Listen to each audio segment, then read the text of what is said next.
Meus amados, nós estamos trabalhando o livro de Neemias. Domingo passado nós começamos o capítulo 1 do versículo 1 ao 4. E nesse domingo nós iremos concluir o capítulo 1. Vamos do versículo 5 ao 11. Nesse livro tão maravilhoso que Deus nos coloca em nossas vidas para que venhamos aprender sobre liderança, sobre restauração e dentre outras coisas. Com certeza esse livro vai abençoar muito essa igreja, a sua vida, como tem abençoado a vida de muitas pessoas. Vamos fazer uma retrospectiva do que a gente viu. Então, se você não estava aqui domingo passado, o que é que acontece nesses primeiros versículos que são tão impactantes na vida de Neemias? Que esses primeiros versículos, na verdade, são os mais importantes de todo o livro. Que todo o restante do livro ocorre por causa desses 4 primeiros versículos. Quando Neemias recebe a notícia dos seus irmãos que Jerusalém está arrasada, que os que sobreviveram, os que voltaram do cativeiro, têm passado necessidade, o nome de Deus tem sido jogado na lama, por assim dizer, não havia culto, o templo estava destruído, o altar estava destruído, os muros estavam destruídos e era uma ruína total. Só desgraça, só sofrência. Então não tinha alegria nenhuma. E o nome de Deus, no caso, estava sendo jogado na lama. Após Neemias receber as notícias sobre como estava o seu povo em Jerusalém, Neemias ele entra num processo contínuo de oração com um objetivo bem específico, a restauração de Jerusalém e do seu povo. Mas eu quero que você reflita comigo essa noite, raciocine, bote seus botões para funcionar, que você pense direitinho acerca de restauração. Antes de fazermos qualquer restauração, tem que ser feita uma avaliação do que está errado, o que é que tem que se mudar, o que é que tem, não é? E tem vários tipos de restauração. Daquela de dentro que a gente não gosta, fazer restauração, às vezes é um canal, ou uma simples reforma, Essa parede aqui tem que derrubar, pronto. Tem que derrubar a parede, é um transtorno. Vários tipos de restauração, de reforma, de transformação, enfim. Mas antes de tudo isso, deve ser feita uma avaliação. E Neemias faz essa avaliação e sabe que o que estava acontecendo em Jerusalém com o seu povo era por causa do pecado. Sabia que o povo tinha tanto quebrado, não só quebrado, como abandonado a lei de Deus. E automaticamente abandonando o próprio Deus. Porque Deus é sua lei, Deus é sua palavra. Na hora que nós quebramos a sua lei, a sua aliança, a sua palavra, nós estamos nos afastando de Deus. E não tem remédio, não tem fórmula mágica. A restauração ela é dada através do arrependimento. Tem que haver uma avaliação do que é que está errado e reconhecer que está errado. Tem que se reconhecer e querer mudar. Arrepender-se do que foi feito, do porquê foi feito. Chegar à conclusão, foram meus erros, meus pecados que me levaram a esse estágio, a essa situação. A confissão de pecados, o arrependimento de pecados é a retomada, é o começo da retomada da aliança com Deus.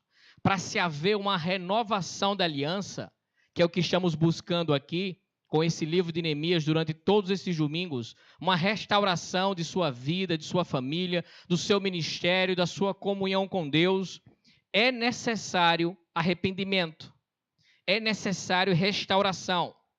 E a restauração é o arrependimento, a retomada da aliança, é o princípio dessa restauração. Através de confissão de pecados, é retomada a aliança de Deus e dá-se início à restauração. Eu vejo que estou errado, confesso que estou errado, me arrependo, vejo o que Deus quer para mim e tomo uma decisão. E daquele momento em diante passo a viver conforme o que Deus quer. Então dá-se aí início a uma restauração. Agora, como essa restauração e por que essa restauração é possível? Hoje na EBD a gente estava vendo sobre oração e oração passa realmente sobre uma questão fundamental para que venhamos ter confiança em orar, confiança em buscar Deus, confiança em arrepender-se. A imutabilidade de Deus. Pastor, o que danado é isso? Tem um genérico disso? Tem um genérico. Deus não muda. Isso é que torna possível a restauração em nossas vidas. Mas como assim? A fidelidade de Deus deu confiança a Neemias e aos seus irmãos para que eles pudessem se aproximar de Deus, confessar seus pecados, reaver aliança com Deus e serem restaurados. Como eu sei que posso ir com as minhas mãos manchadas de pecado, com meus joelhos trêmulos diante de Deus e sei que Ele vai perdoar os meus pecados, que Ele vai me tomar em seus braços, que Ele vai me lavar, que Ele vai me tornar mais alvo do que a neve. Como eu sei disso? Porque Ele disse que o faria. Ele disse que se o buscarmos, se mudarmos a nossa vida, se mudarmos a maneira que cometemos as coisas, que pensamos, que agimos, e adequarmos o nosso viver à sua vontade, à sua palavra, e buscarmos Ele, Ele nos restaura. Ele nos restaura. Quem diz isso é a sua palavra. E sua palavra não volta atrás, sua palavra não erra, a sua palavra é eterna. E isso vale tanto para a época de Neemias, como para a época de hoje. Não importa o estado de ruínas que esteja as nossas vidas. Não importa o quão o pecado tenha destruído, danificado, tenha acabado alguma coisa na sua vida, sua família, seu casamento, seu ministério. Se tenha quebrado a aliança com Deus. O fato de Deus não mudar nos dá confiança de sabermos que todo tempo é tempo de restaurar. Amém por isso? Deus seja louvado por isso. Olha aí o texto, a partir do versículo 5. É sabendo disso, porque Neemias era um conhecedor da palavra de Deus, logo então, do próprio Deus, que Neemias se aproxima de Deus e faz sua oração, reavendo a aliança com Deus, confessando seus pecados e buscando restauração. Olha aí, a partir do versículo 5. Então eu disse, Senhor Deus dos céus, Deus grande e temível, fiel à aliança e misericordioso com os que te amam e obedecem aos teus mandamentos, que os teus ouvidos estejam atentos e os teus olhos estejam abertos para a oração que o teu servo está fazendo diante de ti, dia e noite, em favor dos teus servos, o povo de Israel. Confesso os pecados que nós, os israelitas, temos cometido contra ti. Sim, eu e meu povo temos pecado. Agimos de forma corrupta e vergonhosa contra ti. Não temos obedecido os mandamentos, os decretos e as leis que destes ao teu servo Moisés. Lembra-te agora do que dissestes a Moisés, teu servo. Se vocês forem infiéis, eu os espalharei entre as nações. Mas, se voltarem para mim, obedecerem aos meus mandamentos e os puserem em prática, mesmo que vocês estejam espalhados pelos lugares mais distantes debaixo do céu, de lá eu os reunirei e os trarei para o lugar que eu escolhi para estabelecer o meu nome. Estes são os teus servos, o teu povo. Tu o resgatastes com o teu grande poder e com o teu braço forte. Senhor, que os teus ouvidos estejam atentos à oração desse teu servo e à oração dos teus servos que têm prazer em temer o teu nome. Faz com que hoje este teu servo seja bem-sucedido. Concede-me a benevolência deste homem. Na época, eu era copeiro do rei.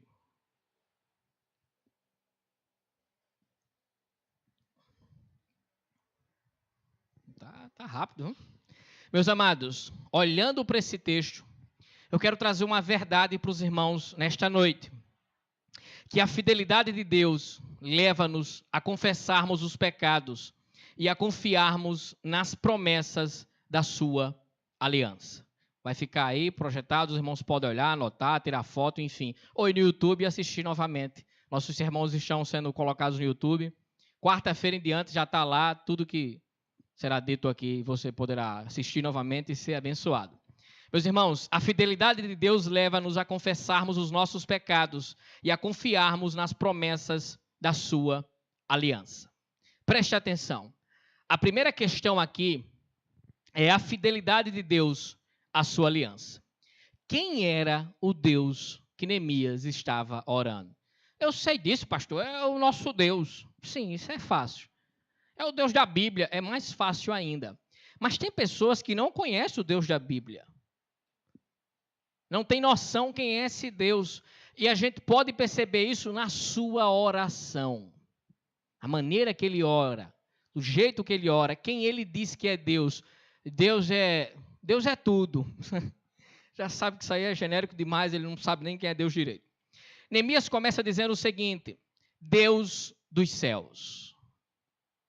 Assim que Neemias começa a sua oração, a oração começa exaltando Deus, colocando Deus em seu lugar divino e imutável, soberano, governador de todas as coisas. Neemias já começa de cara dizendo assim: não, o Senhor é Senhor dos céus, de todas as coisas. O Senhor é o Senhor. E entenda uma coisa, meu amado. Não é porque o povo está passando por dificuldades, por toda aquela opressão, destruição, cativeiro, que Deus tinha deixado de governar do seu trono. Geralmente somos levados a imaginar que Deus, em vez de quando ele vai no banheiro, né? E quando ele volta, está tudo bagunçado. Eita, meu Deus do céu, alguma coisa aconteceu e eu não vi. Que Deus, por algum momento, deixou as coisas sem controle. Ele deu uma cochilada, alguma coisa aconteceu que não era para ter acontecido.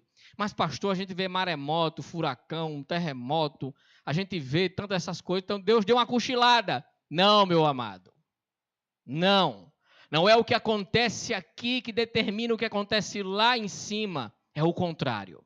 Não há absolutamente nada que faça o nosso Deus arredar do seu trono de glória.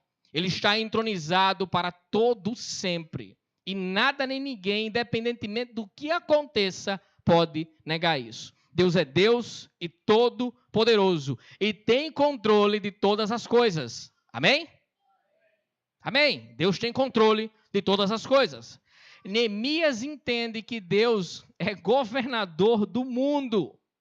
Ele focaliza a sua atenção em Deus, na sua grandeza, na sua enormidade, não no seu problema. Tem gente que está passando por um aperreio tão grande, que o aperreio é maior do que Deus. Né? Aí você pergunta, irmão, o que é que está acontecendo? Ele diz o quê? Faltou meu gás. Estou sendo perseguido. Eu não sei como é que Deus permite isso, né? Qualquer problema para o irmão é o fim do mundo. Todos nós temos nossos defeitos, né? Eu vou entregar o meu no dia do pastor. Eu sou mais ligado assim à doença. Doença eu me desespero, viu, Sérgio? Se eu tiver uma dor numa unha, eu penso que vou morrer, né? Então você já sabe que eu fui ser cirurgiado, eu já imaginava que não voltava mais, né? Mas, enfim, temos essa tendência a achar que nosso problema é o maior problema do mundo, né? Que é grande, que é infinito, que, meu irmão, teu problema não é absolutamente nada diante de Deus. Absolutamente nada. Deus é grande e todo-poderoso. Não importa o que esteja acontecendo, Deus está no controle. Neemias continua. A sua oração não são só adjetivos, quando alguém vai orar para chamar a atenção. Ai, Deus, aquilo, outro. Não. Neemias está confessando de fato quem é Deus. E a gente vai ver no decorrer que isso faz bem para quem está orando dizer quem Deus é. Neemias fala assim, Deus grande e temível. Neemias era um conhecedor das Escrituras. Neemias sabia os feitos de Deus. Neemias sabia o que Deus tinha feito. Quando o povo está para entrar na Terra Santa e dominar a Terra Santa, que você pensa que chegaram, estava lá, bem-vindo à Terra Santa, né? Não, ela foi conquistada em guerra, com luta, com sacrifício, com sangue. Não foi tão simples assim. E Deus fala a Moisés, Moisés fala ao povo, não fiquem apavorados por causa deles, pois o Senhor, seu Deus, está com vocês. Ele é Deus grande e temível. Deus, ele é conhecido por ser todo-poderoso. E é esse Deus a quem Neemias ora. Neemias sabia que Deus tinha E nós aqui sabemos que Deus tem todo o poder para mudar qualquer situação. Deus, ele é todo poderoso. Mas Neemias não para aí, ele continua fiel à aliança. Preste atenção. E aqui nós encontramos a maior confiança que temos para nos aproximarmos de Deus em oração. Deus é fiel à sua aliança, né? Temos que falar, Deus é fiel, fiel a mim. Se você tiver na aliança, se você não tiver, ele não é não, viu? Se oriente, né? Deus é fiel a mim. Deus é fiel à sua palavra. Se ajuste a ela. Deus é fiel à sua palavra. E não será a nossa forma de falar, os nossos patéticos atos, mas a fidelidade de Deus estabelecida pela sua aliança com o seu povo, que torna essa aproximação e essa restauração com Deus possível. Ele é misericordioso com aqueles que o amam e obedecem os seus mandamentos. Ele é assim. Deus, ele gosta de restaurar, ele gosta de receber, ele gosta de mudar. Ele é assim o nosso Deus. A gente vê isso bem interessante no livro de Jonas. Jonas tem raiva de Deus porque Deus gosta de salvar, de restaurar. E Deus, ele é o autor da restauração. E sua palavra é o instrumento para isso. A observação da sua palavra é o meio que Deus usa para haver restauração. Se você olhar para a oração de Neemias, do versículo 5 ao 11, a palavra está no centro. Neemias confia que Deus é fiel à sua aliança, porque a sua aliança e a sua palavra o diz. Neemias lembra a Deus o que Deus diz. Neemias se segura com o que a palavra diz. A palavra está no centro da oração de Neemias. Hoje, Mateus dando aula sobre oração, a gente vê alguns mitos de oração. Tem umas orações sem futuro, né? O povo inventa. Ore de joelho que é melhor, ore de olho fechado que é melhor, ore que é isso que é melhor. Ore de acordo com o que a palavra de Deus diz. Aí será uma oração eficaz e poderosa. Não importa se está de mão dada, porque crentes chegar um perto do outro já pega nas mãos para orar. Né? Eu não sei porquê. Não é pecado não, irmão. Não tem problema não. Mas vamos pegar as mãos, que um cordão de 3 dobras, tem não sei o que, 2 dobras, tem logo esse negócio, diz, né? Tem umas viagens aí.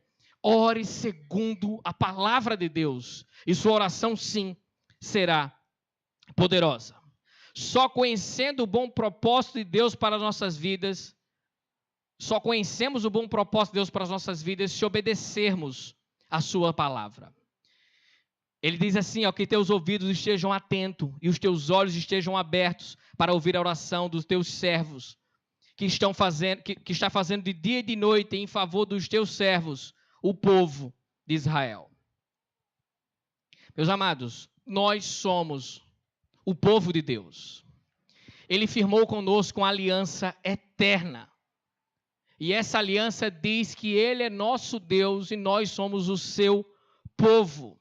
Ele vela por nós. Ele prometeu que estariam conosco para todo o sempre. Lembra de Jesus dizendo, eu estarei convosco até a consumação dos tempos. Por isso, Neemias intercede dia e noite a esse Deus. Muitas vezes começamos a interceder por alguma coisa e pouco tempo depois a gente entrega os pontos, né? A gente nem lembra porque está orando. Um irmão chega e diz, irmão, e aquilo lá, eu estou orando. Você nem mais está orando por aquilo, o irmão está ainda orando por você. Já aconteceu isso? Irmão, eu estou orando por aquilo, e você fica com aquela vergonha gospel. Amém, irmão. Aí você pensa, pelo menos alguém ainda está orando, né? Porque eu já entreguei os pontos. Neemias, quando a gente olha para o texto, a gente não tem uma noção exata, mas Neemias fica cerca de 120 dias orando a Deus por causa do povo, por causa dos seus pecados, o pecado do povo, para que Deus tivesse misericórdia, para que Deus ouvisse a oração do povo, para que Deus restaurasse o seu povo. É 120 dias. 120 dias. Não é 2, não é 1, não é 7 quartas-feiras santas, 7 domingos santos do copo d'água. Não, são 120 dias, dia e noite, intercedendo em favor do povo. Neemias intercede 120 dias pelo seu povo, porque ele sabia que o Deus dos céus, grande e temível, fiel à sua aliança e misericordioso, estava ouvindo a sua oração. Você está com alguma dúvida se você deve ou não orar para que Deus restaure a sua casa, a sua vida, seu casamento? Você está pensando assim, será que Deus está online e Ele vai ouvir minha oração? Será que eu vou mandar lá a mensagem e Ele não vai ver, Ele não vai visualizar, vai demorar muito tempo? Meu amado, nós temos um Deus todo-poderoso. Deus firmou uma aliança com o seu povo, que redunda na sua igreja. Nós somos o povo de Deus. Ore, busque a face do Senhor dia e noite. Ore como? Como? Ore com a molesta. E Deus vai ouvir a sua petição. Deus vai ouvir a sua oração. Ele responderá, porque Deus tem prazer em restaurar. Amém? É necessário que saibamos, e mais ainda, que não venhamos a esquecer o Deus em que estamos buscando e orando. É o mesmo Deus de Neemias. É o mesmo Deus dessa época. O Deus que abre o mar vermelho, o Deus que pode todas as coisas. É o mesmo Deus dessa igreja e da tua vida. Amém? Você está conhecendo essa noite? Não tem problema. Amém. Esse é o nosso Deus apresentado na sua Escritura. A segunda questão, a primeira é conhecer Deus, a segunda é a falha do povo em quebrar essa aliança. Se Deus ele é fiel à sua aliança, o povo não é fiel à sua aliança. Então aí entra a confissão de pecados. A oração de Neemias começa colocando Deus no seu lugar, soberano, mas depois coloca o homem no seu lugar. A oração tem disso. Já viu o modelo da oração que Jesus nos dá, o Pai Nosso? Já viu? Você fala quem Deus é, fala quem você é e pede. Né? Já reparou nesse modelo de oração que a gente aprende? Deus é soberano, Deus é Deus, a vontade dele seja feita. Eu sou um pecador, tem misericórdia de mim, meu Deus. Olhe para a minha casa, olhe para isso, olhe para aquilo. Se você chega dizendo, ó Deus, eu sou dirigente de tal coisa, eu trabalho, está furada essa oração. Parece a oração de Jonas quando ele está brabo, né? Que é cheio de eu, e pouco de Deus. Se Deus está assentado no seu mais alto, sublime trono, soberano, todo-poderoso e imutável, o homem, por sua vez, está sentado em ruínas, na desobediência, na quebra da aliança com Deus. E isso é típico do homem. Se Deus levasse em conta as mancadas que damos na nossa vida cristã, meu amigo, misericórdia. Se Deus julgasse a igreja como julgou Ananias e Safira, na igreja, toda a igreja teria um necrotério e um cemitério atrás. Cadê a irmã Zefinha? Acabou de falecer. Mas menina, ela estava me devendo um dinheiro. Ah, perdeu. Desmantê-lo, meu irmão. Amém que Deus nos julga de acordo com a sua vontade e o seu querer. E Ele é misericordioso. Ele tem prazer em restaurar, prazer em mudar, prazer em dar vida. Deus é o Deus que transforma maldição em bênção, morte em vida, choro, pranto em alegria e glórias a Ele. Então, se o homem é típico de quebrar a aliança, Neemias não foge disso. Porque Neemias podia chegar e dizer, Deus, aquela mundiça que está lá em Jerusalém, de pecadores, pecaram contra ti, quebraram a tua aliança, mas eu não. Eu estou aqui, sou copeiro, tu me colocou num bom lugar porque eu sou fiel à tua aliança. Nada disso. Neemias se coloca. Olha como é que começa aí o versículo, a segunda parte do versículo 6. Confesso os pecados que nós, os israelitas, temos cometido contra ti. Eu e meu povo temos pecado contra ti, agimos de forma corrupta e vergonhosa.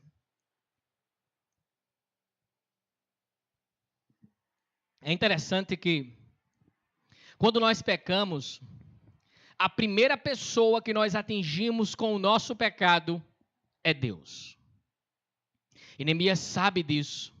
E Neemias confessa isso. Neemias sabia tanto disso que por 3 vezes ele ressalta isso. Olha aí, confessa os nossos pecados, os israelitas, que temos cometido contra ti, temos pecado contra ti e agido de maneira corrupta e vergonhosa contra ti. Quando nós pecamos, a primeira pessoa que afrontamos, a primeira pessoa que atingimos é o nosso Deus. É a aliança que Ele tem conosco. E por causa desse pecado, dessa quebra, dessa maneira corrupta de agir, Deus entrega o povo na mão do rei da Babilônia. Por causa do pecado, havia miséria para aqueles que voltaram do cativeiro. Eles voltaram para Jerusalém, mas o Deus de Jerusalém não tinha voltado para Jerusalém. Eles continuavam na miséria do seu pecado. Era necessário humilhar-se debaixo da mão potente de Deus para que Ele sim pudesse restaurar. O problema de Jerusalém não era os muros em si, não era falta de dinheiro, era falta de Deus. Deus é o maior agente da restauração, é a pedra fundamental para a restauração. Sem Deus não há restauração, há maquiagem. Vivemos num país de maquiagens, né? Acaba pega uma casa, dá uma pintada ali, um negócio, sei o quê, vende, tá nova. Pega um carro, passa silicone no carro, na roda. Homem, isso aqui é carro de garagem, novo, maqueia, vende, e assim vai. Mas com Deus não tem maquiagem. Ou restaura ou não restaura. Jerusalém não precisava de tijolo, de argamassa e de 100 naldo lá trabalhando de dia e de noite. E o Elvis fazendo traço de massa. Aí é confusão. Viu? Jerusalém necessitava de Deus, o maior agente da restauração que existe. O pecado, meus amados, ele produz fracasso, derrota, vergonha. O pecado produz morte. O pecado é a maior fraude, a maior ilusão, a maior mentira contada ao homem. Ele promete algo que nunca pode dar e que nunca vai dar. E o seu preço é altíssimo. Altíssimo. Quem era Jerusalém? Aonde Deus colocou Jerusalém? O que Deus fez por Jerusalém? Mas Jerusalém abandona o seu Deus, se desvia da sua aliança e paga um alto preço. Enquanto não confessarmos os nossos pecados, não haverá restauração em nossas vidas. Pode ir para o monte, pode ir para o culto dos 12, dos 30, dos 386, pode ir para onde for. Se não houver confissão de pecados, não haverá restauração na vida. Enquanto não confessar os nossos pecados, não haverá restauração em nosso casamento, na nossa família, na nossa igreja. A palavra do momento é avivamento. Todo mundo com avivamento. Todo mundo com avivamento. É? Muitas igrejas, movimentos evangélicos, comunidades evangélicas têm buscado o avivamento. E é bom, não é, Sérgio? Eu vou dizer que é ruim? Não é. É ótimo buscar avivamento. Mas tem umas marmotas aí no meio dessa história, sabe? O negócio está meio embaçado. Alguns têm buscado esses avivamentos em grandes eventos, com gastos elevados, com a mão de obra exaustiva. E muitas vezes consegue um ajuntamento de pessoas, um emocionalismo amnético, que amanhã ninguém lembra de nada, que é esquecido facilmente. E confundem essa marmota com avivamento. O cabala chora, pula, grita, dá um cangapé para trás, foi avivado. No outro dia a vida dele é a mesma coisa. A intimidade com Deus é a mesma coisa, o tempo de oração é o mesmo, o tempo de leitura da Bíblia o mesmo, no caso nenhum, não é? A vida dele é do mesmo jeito, no casamento, com os filhos, no trabalho, em qualquer lugar. A vida dele é a mesma coisa. Não houve avivamento. Se você se emociona, vá assistir um filme que você chora vendo o filme. Não é? Ou vá torcer para a seleção brasileira que você vai chorar com certeza. Meu vizinho chorou, chamado Everson, quando o Brasil perdeu. Ele chorou. Foi um derramamento de choro grande. Neemias experimenta o verdadeiro avivamento. A confissão de pecados é o verdadeiro avivamento. A restauração só ocorre quando descobrimos e reconhecemos o nosso estado de ruínas e confessamos que essa situação é culpa do nosso pecado. Já viu alguém dizendo que Deus abandonou ele? Deus me abandonou, meu irmão. Não pode sair para o lado de Deus, não. Deus não abandona ninguém. Deus não rejeita ninguém dessa maneira. Nós fugimos de Deus, nós quebramos a lei de Deus e queremos achar um culpado para isso. Ah, eu era uma bênção na igreja, eu saí porque tinha um irmão lá na portaria que olhava para mim de cara feia. Aí, se não fosse aquele irmão, eu era uma bênção até hoje. Mentira! Você saiu porque quis. O pecado é seu.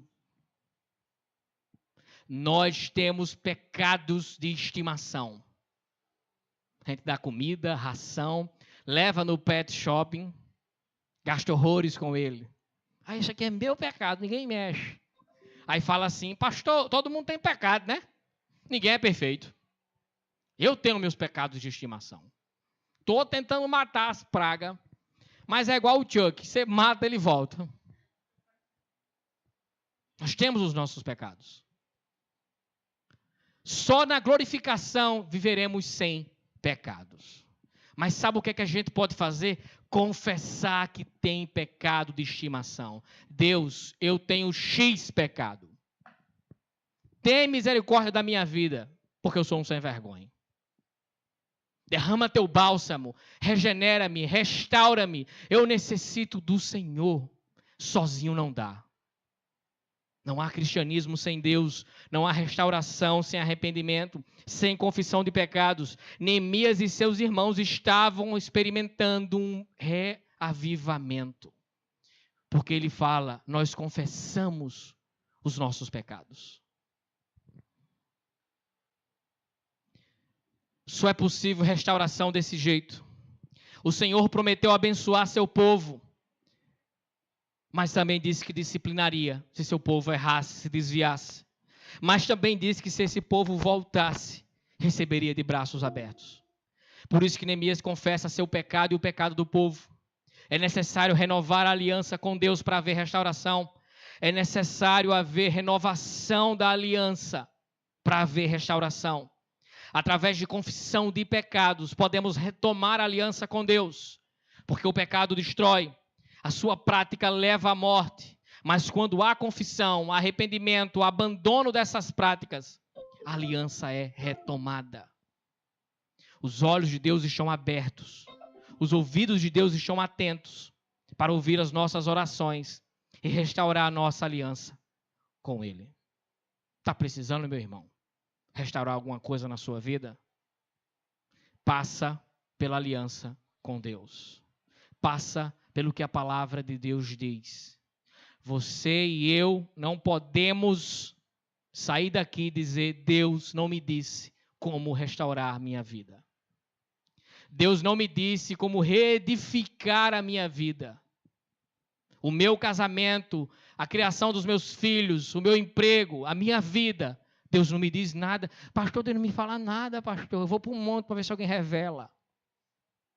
A palavra de Deus tem dito ao seu coração a maneira que Ele quer, como deve haver, o que deve acontecer para haver restauração.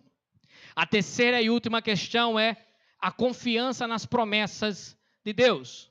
A fidelidade de Deus nos leva a confessarmos os nossos pecados e a confiarmos nas promessas da sua aliança. Então, pois bem, a última parte é a confiança que temos em sua aliança. Por que nós devemos ter confiança nessa aliança que Deus fez conosco? Porque ela está firmada por Deus em sua palavra. Olha o versículo 8. Lembra-te agora do que dissestes ao teu servo Moisés. Você pode dizer, rapaz, que cabe enxerido, lembrando a Deus como Deus fosse um velho que esquece essas coisas. Tu está lembrado do que tu disse? Calma, não é por aí não. É interessante que Neemias lembra a Deus, se vocês forem infiéis, eu os espalharei entre as nações. Mas se voltarem para mim Eu os reunirei e trarei para um lugar que escolhi. Isso aqui é após a tragédia. Deus não cria plano B. O plano B não acontece. Deus já sabe de todas as coisas. Deus já conhece todas as coisas. Neemias não pensou duas vezes para lembrar a Deus sobre suas promessas. Não é que Deus esquece de suas promessas. Nós nos esquecemos constantemente das promessas de Deus. A grande questão é que Deus ama ser lembrado de suas promessas. Você sabia disso? Quando você lembra a Deus quem Ele é e lembra das promessas dEle, Ele gosta disso. Ele fica feliz com isso. Pastor, isso é uma grande heresia. Então você deixa. Eu com a minha heresia. Mas a palavra de Deus nos mostra isso. Mas por que, pastor? Pela caridade. Deus gosta de ser lembrado de suas profecias. De suas promessas, no caso. Onde é que estão as promessas de Deus? Onde é que estão? Hã? Vou tomar água, você pensa. Eu estou usando um essa noite, viu? Não é o tablet aqui, não. Está na palavra dele? Só conhece as promessas de Deus dessa maneira quem conhece sua palavra. Quem está lendo a sua palavra, quem está buscando a sua palavra, quem está confiando na sua palavra. Espera aí. Ele está dizendo que se eu me arrepender e confessar, Deus, eu me arrependo. Eu confesso meus pecados. Eu sou um sem vergonha. É claro que isso de coração. O Senhor fala aqui, ó, que se eu me arrepender, o Senhor vai me restaurar. Lembra a palavra mais linda do cristianismo? Ela está aqui. Se vocês forem infiéis, lançarei vocês, espalharei sobre a face da terra, isso e aquilo outro. Mas, se vocês voltarem atrás, se voltarem a mim, se obedecerem meus mandamentos, mesmo que estejam espalhados debaixo do céu, de lá eu os reunirei. Deus é maior que o nosso pecado. Deus é maior do que o estrago que o pecado fez em nossas vidas. Nós não lembramos Deus de suas promessas no sentido de cobrar. Tu está esquecido do que tu me deve? Faço não, que você se dá mal. Não é por aí. Não é lembrar no sentido de cobrar, mas no sentido de confiar no que Deus tem dito. Porque eu sei que independentemente da situação que eu me encontre, corta isso aí, viu? Pensou que eu ia morrer, não foi? Eu pensei, tá aí no Sérgio. Independente da situação que a gente se encontre, você está numa cama de hospital, enganado pelos médicos. Como é que eu sei que aquela doença não vai me privar de ver o meu Deus? Como é que eu sei?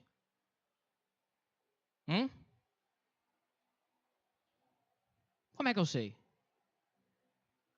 Como é que eu sei que sem estar com R$1 na carteira, com o gás que faltou, com o desemprego, com a miséria batendo na porta, igual a morte chegando na casa do Pica-Pau, já viu?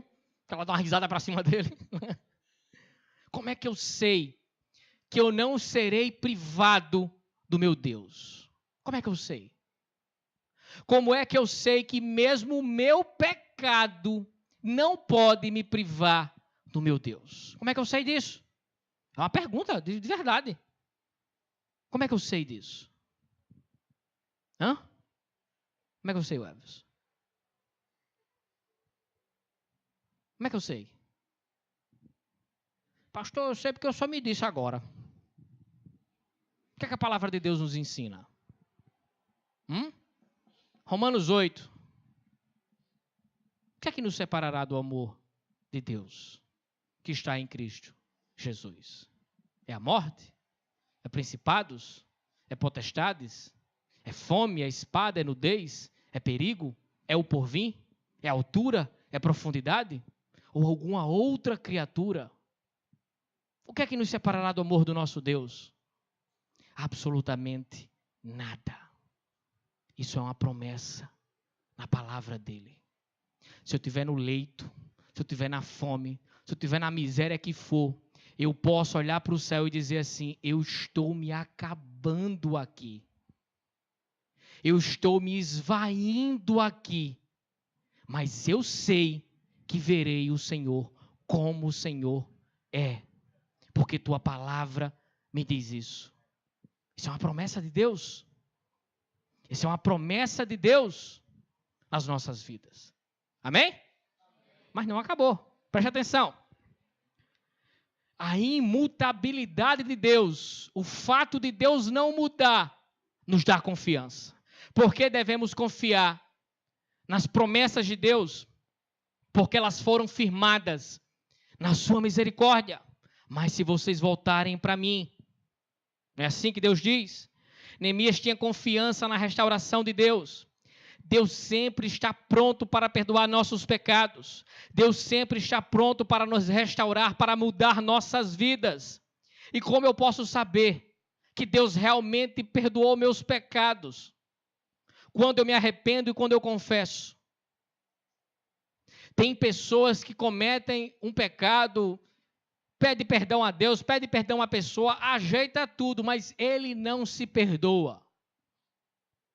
Ele não se sente digno, como se houvesse alguém digno. O pecado assola a vida dele de um jeito, ele pede perdão, mas ele, não, Deus não me perdoou, e fica aquela cor mal do mundo. Como é que eu sei, pastor, pela caridade, que Deus me perdoou? O que é que a sua palavra nos ensina? Acabou, foi, Paulinho? É, meu amigo, o negócio aqui é mais de 1 hora. Você bota aí. É, no Sérgio. Quer gravar vídeo do YouTube? Dá errado, né? Como é que eu sei, meus irmãos, que Deus perdoou o meu pecado? Quando eu confesso, quando eu deixo. Porque a sua palavra me diz isso. Se confessarmos os nossos pecados, se nos arrependermos, se buscarmos o nosso Deus, nós encontraremos perdão, nós encontraremos restauração. Foi isso que ele prometeu em sua palavra. Mas se vocês voltarem para mim e obedecerem aos meus mandamentos e puserem em prática, eu os reunirei e trarei vocês para onde eu escolhi.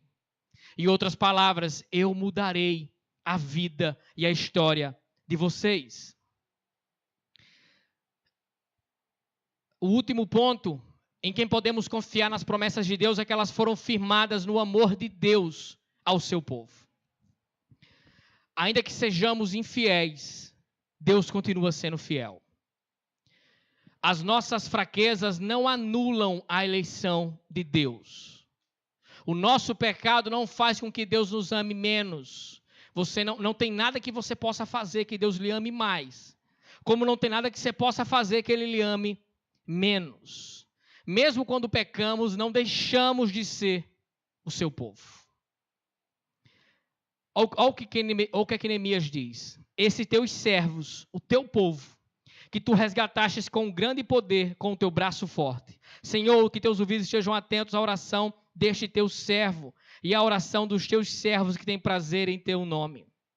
Assim como Neemias se identifica com aquela geração que passou, que ele nem viu, que ele nem teve culpa no cartório, mas ele se coloca e diz assim: eu faço parte dessa geração, eu faço parte desse povo que quebrou a tua aliança, que o Senhor resgatou do Egito com mão poderosa, que o Senhor fez uma aliança, mas esse povo quebrou, eu me coloco nisso, pecamos contra ti.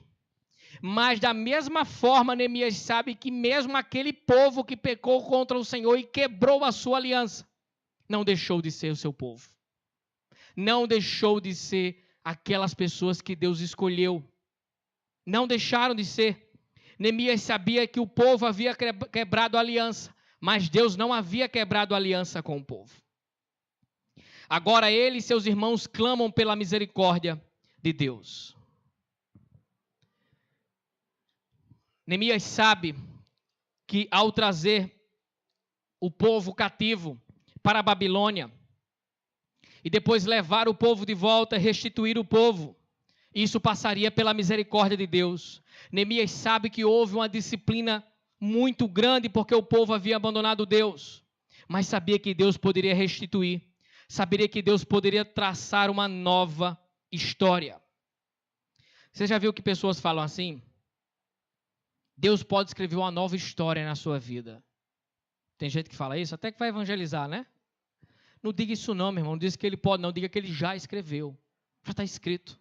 Mas, se você se arrepender dos seus pecados, das suas práticas perniciosas e me buscar, eu restaurarei você. Já está escrito a nova história. Já está escrito a outra alternativa, o outro caminho. Já está escrito na palavra de Deus.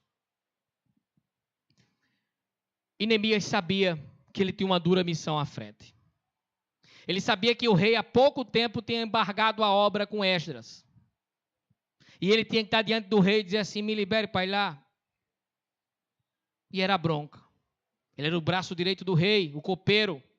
Como é que o rei ia liberar ele assim? Se o rei já tinha embargado uma obra. Mas Neemias sabia que o verdadeiro rei, Senhor dos senhores, estava entronizado.